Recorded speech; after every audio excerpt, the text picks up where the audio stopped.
Pandemi virus corona melumpuhkan perekonomian. Kondisi ini berpengaruh besar terhadap penyaluran kredit perbankan di tanah air.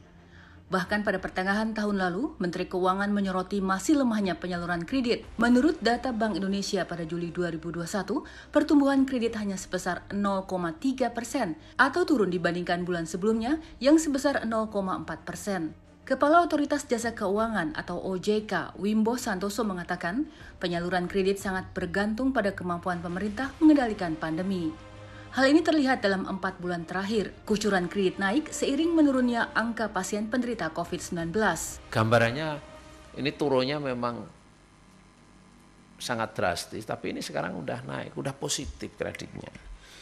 Secara year to date itu dari Januari sampai terakhir di bulan Oktober ya, 3,35%.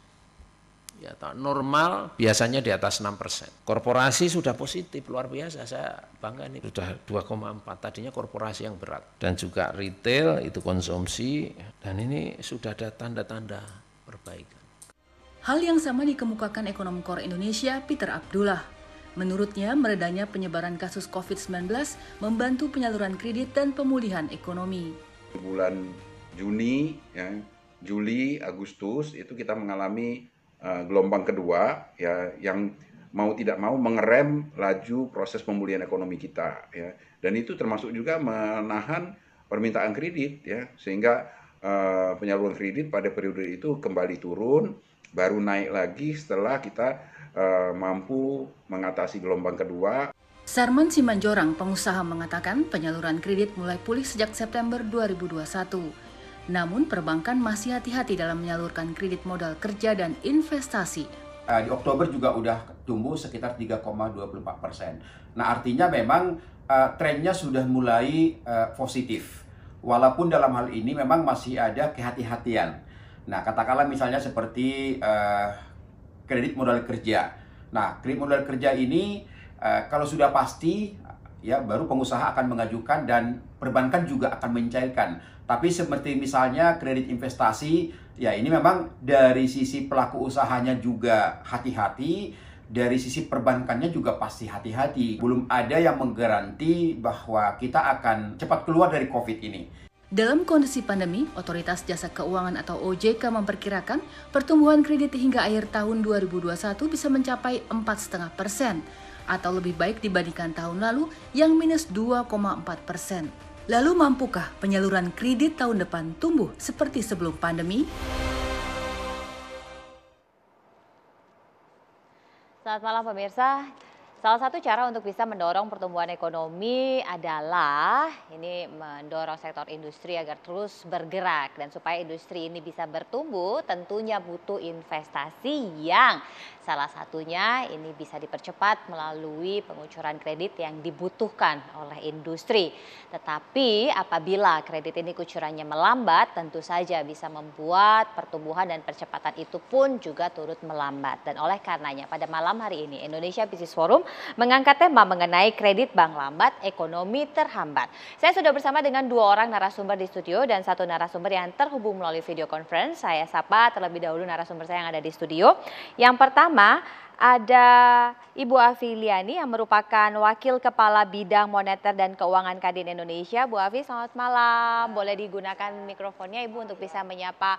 Selamat malam Mbak Brigita. Selamat ulang tahun juga Ibu. Terima kasih. Mudah-mudahan selalu panjang umur. Amin, amin. Semakin sukses dan sehat. Dan tentunya ada Mas Derajat Wibowo, Ekonom Indef. Mas Derajat, selamat malam. Selamat malam Mbak Brigita, Mbak Afi, selamat ulang tahun. Terima kasih Mas Derajat. Sehat ya Mas Derajat ya, harus selalu sehat. Alhamdulillah. Mudah-mudahan sehat ekonomi Indonesia yang semakin membaik ya Mas. Insya Allah. Dan sekiranya sebenarnya Pak Ketua Dewan Komisioner OJK, Pak Wimbo Santoso berkenan hadir bergabung dengan kita. Tetapi untungnya walaupun beliau berhalangan, ini ada staf ahli dari OJK, Mas Rian Kirianto yang sudah bergabung dengan kita. Mas Rian, selamat malam. Selamat malam Brigita, selamat malam Mas Derajat, selamat malam Mbak Afi. Mas Rian sehat? Alhamdulillah sehat. Harus selalu sehat ya Mas. Ini senyumnya Mas Rian ini menunjukkan pertumbuhan kredit yang semakin baik. Benar begitu ya Mas Rian? Iya kan, senyumnya benar-benar senyum positif ini Mas Rian. Nanti kita akan perbaiki hubungan dengan Mas Rian. Dan kami juga sebenarnya sudah berupaya menghubungi dari Himbara. Ini karena memang penyaluran kredit terbesar khususnya untuk UMKM diberikan oleh Himbara. Tetapi karena memang hari ini Himbara sibuk, akhirnya berhalangan hadir. Tapi sambil menantikan Mas Rian, kita ke Bu Afi dulu ini Kadin yang pengguna dari kredit itu sendiri. Bu Afi, memang sudah ada pertumbuhan ya teman-teman di Kadin dari penyaluran kredit? Sebenarnya kalau kita lihat dari total pertumbuhan itu sekarang sudah lebih dari 2 mendekati 3%. Nah ini menunjukkan tanda-tanda positif karena memang sudah ada pertumbuhan kredit yang lebih baik ya. Sebenarnya kalau tahun 2020-2021 ditanya apa nggak ada pertumbuhan kredit? Ada. Cuman pertumbuhan kredit itu lebih rendah daripada yang bayar utang gitu. Sehingga kalau di total secara outstanding tentu saja kelihatan jadi negatif gitu. Jadi memang data yang di OJK itu adalah data yang outstanding. Jadi sudah pertambahan dikurangi dengan yang bayar gitu ya. Nah kemudian memang sektornya sangat berbeda-beda ya. Satu sangat tergantung pada debiturnya. Ketika debiturnya itu dianggap memang masih memiliki kapasitas untuk mengembangkan usaha atau mengembangkan usaha lain pada saat pandemi itu tetap diberikan kredit gitu. Tapi kalau dilihat memang mereka belum ada perkembangan bisnis tapi minta kredit kan pastinya tidak akan diberikan oleh bank. Jadi memang tidak bisa disamaratakan antar debitur atau antar sektor. Jadi sangat tergantung. Ada yang sektornya bagus tetapi debiturnya jelek. Jadi mungkin aja nggak dikasih. Tapi ada yang sektornya jelek tapi debiturnya bagus. Maka itu bisa diberikan kredit oleh bank gitu. Jadi memang kalau dilihat dari sisi pengusahanya pun selama ini melihat bahwa memang mereka belum membutuhkan. Tetapi memang ada yang membutuhkan. Nah sangat tergantung pada resiko yang dilihat oleh bank tersebut gitu. Nah sedangkan bank itu sudah mengkategorikan tidak hanya sektor tapi juga debitur masing-masing. Nah kalau saya lihat yang dari tumbuh ya, yang tumbuh apa saja, satu sektor pertambangan justru tumbuh di masa pandemi ya.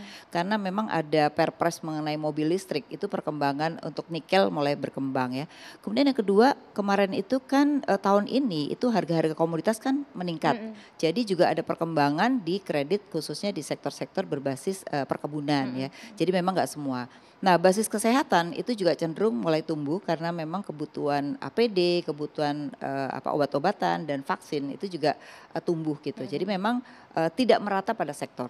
Nah untuk pertumbuhan yang paling cepat sebenarnya itu bisa digerakkan dengan pariwisata karena itu bisa mengembangkan 7-10 sektor di bawahnya. Nah sayangnya kalau PPKM dilakukan itu cenderung yang paling berhenti duluan makanan minuman dan juga terkait dengan pariwisata. Nah padahal UKM itu hampir 80% tuh adanya di sektor-sektor ini gitu. Nah ini jadi yang paling terhambat gitu. Tapi kalau dari catatan sampai sejauh ini teman-teman yang tergabung di Kadin ya Bu ya, adakah kemudian hambatan-hambatan yang dialami? Karena tadi memang ada sektor yang demand-nya kurang memang ya Bu ya, sehingga resikonya besar untuk bisa mengembalikan. Nah kalau sampai saat ini dari catatan-catatan di Kadin Bu, apa yang kemudian membuat kok susah banget ya turunnya gitu Bu dari hasil? Jadi mungkin pertama soal suku bunga yang selalu jadi masalah ya, kalau di Kadin tuh selalu mengatakan suku bunga itu tinggi gitu ya. Nah kalau kita lihat sebenarnya suku bunga dari Bank Indonesia sendiri sudah mulai turun sampai dengan 3,5. Tetapi kan sekarang persoalannya sumber dananya dong. Nah sumber dana yang berasal dari deposito itu bunganya udah sangat rendah. Tapi kan Anda bisa lihat sendiri suku bunga dari obligasi pemerintah itu kan 6%. Jadi juga ini saingan dong, kalau dia nggak naikin suku bunga bisa lari ke obligasi pemerintah. Jadi kalau lihat hal demikian tergantung sumber dananya. Ada bank yang sumber dananya murah, dia cenderung bisa memberikan juga kredit lebih murah. Jadi sudah single digit sebenarnya gitu. Jadi mungkin persoalan suku bunga yang seringkali dipertanyakan. Tapi kan sudah ada KUR sekarang. Bahkan KUR itu ditingkatkan sampai dengan jumlah 500 miliar. Nah ini kan juga menunjukkan bahwa sebenarnya subsidi bunga sudah diberikan melalui KUR ya. Yang kedua juga ada penjaminan. Penjaminan tuh sekarang tidak hanya pada UMKM tapi juga pada corporate sebenarnya. Itu juga diberikan oleh pemerintah. Jadi dana PEN itu juga sudah membolehkan untuk penyaluran kredit gitu. Nah tinggal sekarang masalahnya di perbankannya. Nah bank-bank Himbara sebenarnya itu sudah mulai menyalurkan untuk UKM sebagian ya. Terus kemudian untuk sebagian korporasi juga mereka sudah lakukan gitu. Karena kaitannya dengan BUMN, karena BUMN juga menjadi motor penggerak di ketika krisis atau ketika pandemi ini gitu. Kalau dari catatan Mas Derajat sendiri ini sebenarnya kalau dari demand ada pergerakan, pengusaha sudah mulai mau mengajukan kredit dan sudah ada persetujuan dikucurkan itu. Udah mulai berani lah setelah kemarin kan masih wait and see ya Mas ya. Artinya sudah mulai ada pergerakan. Benar demikian ya? Iya, kalau pergerakan memang ada ya, dan mulai ada pertumbuhan. Kita juga lihat Jakarta sudah mulai macet begitu ya. Tapi memang masih terlalu lambat, harus kita akui. Dan kalau dari sisi otoritas keuangan, jasa keuangan maupun otoritas moneter, itu kalau saya lihat sudah maksimal yang sudah dilakukan ya, baik OJK maupun BI ya.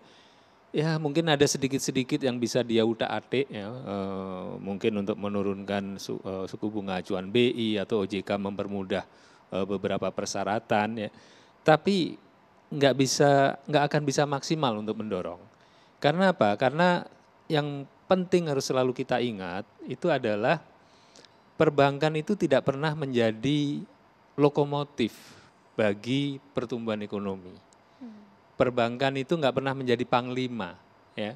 Perbankan itu selalu menjadi pengikut. Kalau kita ada satu tanah kosong, kecamatan kosong, kita taruh bankers, itu bankersnya kelaparan nanti. Ya. Tapi kalau kita taruh petani, kita taruh pedagang, kita taruh entrepreneur, hidup. Nah setelah hidup, nanti bankersnya akan ikut. Jadi perbankan itu selalu ikut. Kuncinya itu adalah di sektor ekonominya sendiri, pertumbuhan ekonominya sendiri.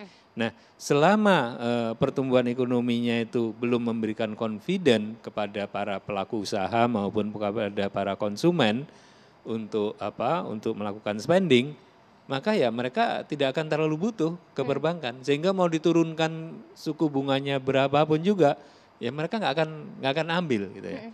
Nah kita lihat datanya dari filosofi tadi ya, kita lihat datanya. Pertumbuhan kredit per 1 Desember 2021 itu year to date ya, artinya dari 1 Januari sampai 1 Desember 2001 itu 398 ya. Masih di bawah targetnya OJK. OJK kan menargetkan 4,5. Ini masih 3,98%. Nah, tapi kalau kita pecah dari segmen perbankannya, yang terbesar itu masih di kelompok himbara, Mbak Afi. Jadi kelompok himbara itu pertumbuhannya dia di atas 5. Tapi kalau year on year dia di atas 6. Ya. Itu di himbara. Nah, kemudian disusul oleh bank tadi Bank Persero, disusul oleh Bank BPD. BPD itu juga milik pemerintah daerah. Sementara di perbankan swasta, kredit korporasinya itu masih terseok-seok, masih pelan sekali. Contohnya BCA, kredit korporasinya itu baru tumbuh sekitar 1%. Kredit korporasi secara keseluruhan 1,87%, BCA masih di bawah. Ya. Dan itu nggak biasa-biasanya BCA seperti itu, ya kan? Ini boleh nyebut nama banknya? Ya, oke. Karena swasta memang. Ada lagi satu bank, satu bank swasta lain lagi. Ada satu bank swasta yang cukup yang besar ya.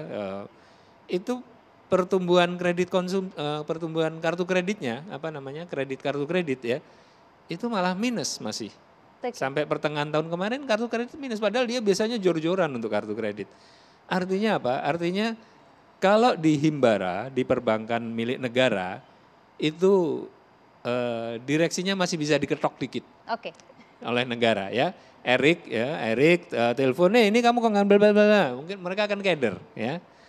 Direksinya masih diketok. Ini saya mungkin nggak harus, jangan pakai contohnya Menteri BUMN lah. Pokoknya pejabat negara siapa saja telepon, mereka masih mikir.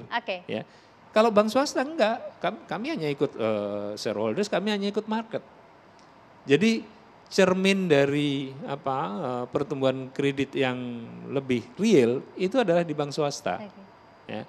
Nah ini artinya apa? Seperti yang saya sampaikan tadi ya. Yang sudah dilakukan OJK maupun BI itu relatif sudah mendekati maksimal. Kuncinya sekarang itu ada di mereka-mereka yang menangani perekonomian. Nah, kalau kita bisa menumbuhkan sektor korporasi, kita bisa menumbuhkan kembali kepercayaan konsumen, insya Allah nanti kreditnya akan tumbuh lagi. Bahkan seandainya bunganya cukup tinggi pun masih dikejar. Dulu bunga kredit double digit, dihajar juga kok ya. Jadi kuncinya di situ. Kuncinya adalah bagaimana kita menumbuhkan sektor-sektor ekonomi yang mungkin nanti kita bahas selanjutnya. Terima kasih. Bagaimana menumbuhkan sektor-sektor ekonomi dan apa sih hasil evaluasi dari OJK mengapa yang swasta ini kok ternyata masih kecil jika dibandingkan dengan Himbara. Sesaat lagi nanti kita akan tanya kepada Mas Rian. Tetap bersama kami.